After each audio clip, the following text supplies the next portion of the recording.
மீன லக்னத்துல ஜனனிச்சிருக்கிறீங்க. எதிரியை வெல்லக்கூடிய ஜாதகம், எதிரியை வெல்லும் ஜாதகம். 6ஆம் மனை சிம்மமனையும் சூரியனும் எதிரியோனுடைய வலுவை குறிக்கிறார்கள். சூரியன் தான் எப்படிப்பட்ட எதிரி, வலுவானவாரா என்பதை குறிப்பார். இந்த சூரியன் தனித்து வலுத்தார்னா லக்னத்திற்கு ஓரளவுக்கு யோகர் குருவுக்கு. எனினும் இப்படி தனித்து வலுத்தார்னா ஜாதகரும் ஒரு அடி அடித்தா எதிரியை ஒரு அடி அடிப்பார். யாருக்கு யோக தசை நடக்கிறதோ அவர் வெல்வார், அவயோக தசையில் ஜாதகர் வீழ்வார். ஆனா மீன லக்னமா இருந்தாலும் எதிரியை வெல்லணும்னா எப்படி இருக்கணும்? இந்த சூரியனோடும் ஆதிபத்திய ரீதியிலே அமாவாசையில பிறந்தாலும் சரி, பௌர்ணமியில பிறந்தாலும், சந்திர அதியோகத்தில் பிறந்தாலும் சரி, சந்திரனுடைய தொடர்பு செவ்வாயினுடைய தொடர்பு. ஸ்தான பலம் பெற்ற சந்திர செவ்வாயோடு சூரியன் தொடர்பில் இருக்கிறார்னா மீன லக்னத்துல ஜனனிச்சவர் எதிரியை வெல்வார்.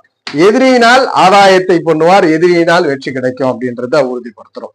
ஸோ இந்த பதிவுல மேஷம் முதல் மீனம் வரை 12 லக்னத்திற்கும் பார்த்தோம். நம்ம சொன்ன இந்த 2 கிரகங்களிலே ஸ்தான பலத்தை பெற்ற 6ஆம் அதிபதி தொடர்பில் இருந்தார்னா எப்பொழுதுமே ஒரு அவயோக டைம்